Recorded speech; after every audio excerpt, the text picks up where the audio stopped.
anger management starts with me. Here's a great tip in parenting, business, or personal relationships. Don't make decisions or apply discipline when you are angry. Anger is a human emotion. Like love or fear, we all have it. As dads, we are given plenty of opportunities to deal with silly, daily occurrences which may not be very important at the time but can drive us crazy, to more pressing situations that warrant a little heat. During all situations, our kids are watching and mentally taking notes as to what you say, your facial expressions, your mannerisms, and what you do. Every time you experience one of these moments, remember these are learning moments for our kids. They may not say anything, but they absorb everything. Be an example of being cool under pressure. Teach them how to respond without speaking a word. Teach them by your actions. So, let's talk about the how-to of anger management. How to teach your kids to be cool and collective and not nasty and belligerent when things don't go their way. Well, it starts with you, Dad. You must learn to communicate without raising your voice. You must learn to not slam doors. You must never become violent or forceful in front of them. But how do you do that when all you see is red? I find there are two keys in dealing with anger management. First, having the right perception, and second, forgiveness. Let's start with the first one, the right perception. This is crucial.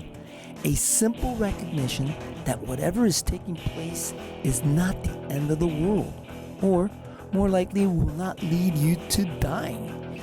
Instead, whatever is taking place at that moment, there is something that you can learn from it and will help you become the best version of yourself. The ability to forgive others and forgive yourself is the second key behind having a calm, loving spirit. It is through forgiveness that we reach the highest level of peace. A peace so high that you become like Teflon and nothing can stick to you. Let me demonstrate by using an orange as an example. I don't remember who I originally heard or read this example from, but this example is one which you will find useful and want to share it with your children and friends.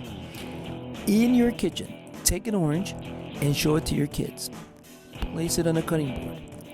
Cut it in half. Take one of the halves and cut it in quarters. Squeeze one quarter over a clear glass and ask, what is coming out? Your kids will answer orange juice. Take the second quarter and place it on the same cutting board and place a hammer next to it. Ask, what would come out of the quarter if we were to slam the hammer over it? The kids would answer orange juice. Then point to the other half of the orange and ask, if I cut and peeled the other half of the orange and placed it in a blender, what would I get? The answer is always orange juice. You see, no matter how the external world treats the orange, what comes out of the orange is always orange juice, because that's what's in it. You won't get vinegar or poison or apple juice, but orange juice. So it is with us. Whatever is in us, what will come out when we're under pressure.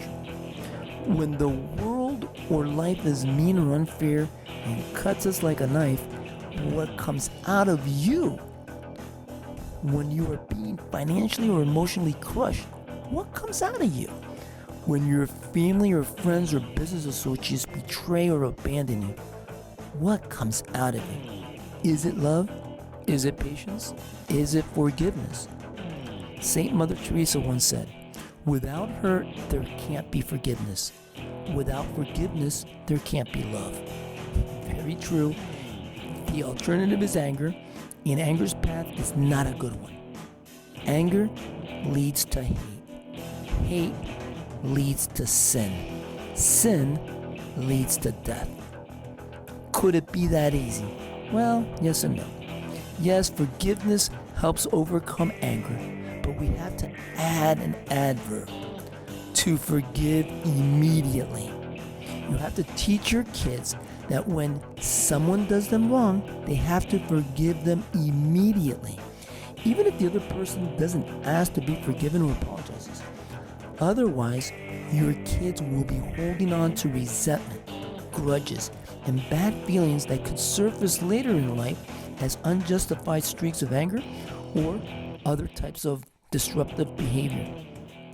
Now, Jesus was pretty radical about forgiveness. In a time when the norm was an eye for an eye, Jesus said, no, turn the other cheek.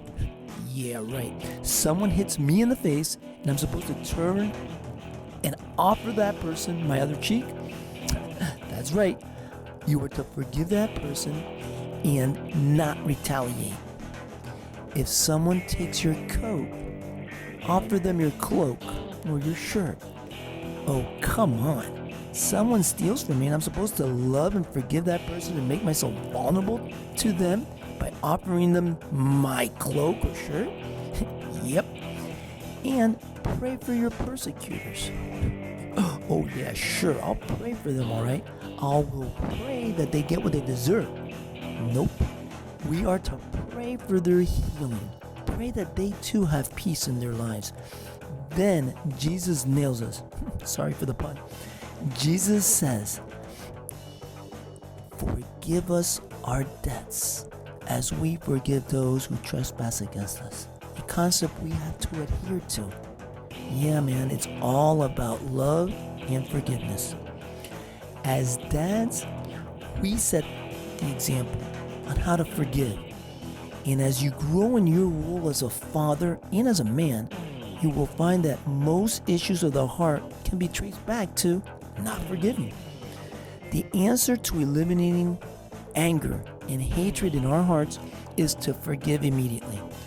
We need to prepare our kids for the reality that their friends and family, including you, will do or not do things that will cause them pain and disappointment. If they harbor anger in their hearts, the anger will eventually turn into hate. Hate becomes a poison within them that causes them to turn towards primitive instincts, placing a burning desire in them for retribution, a need to put someone in their place. Don't let that happen. Anger is a human emotion and must be dealt with quickly before it translates itself into hate. A delayed forgiveness never has the same results as immediate forgiveness. It usually takes on the form of a crippled or disfigured duty doing something type of thing. A postponed forgiveness does have benefits, but it never brings the full blessings God intended. You have to teach your kids that there will always be difficult events thrust upon their lives, which they did not choose or have control of. However, they do have the power of choosing how to deal with them. We live in a world of microwave ovens, instant messages, texting, fast service, instantaneous replies, a world where immediate satisfaction has become a standard. When it comes to forgiveness, we should follow the same standard and choose to forgive immediately. It is human to be disappointed and become angry when we are wronged by anybody. It's only natural. But to remain emotionally healthy and happy, we must immediately replace those feelings with forgiveness, with love. Otherwise, those feelings will turn into hate. Our next stop, create traditions. Come on, stay on track.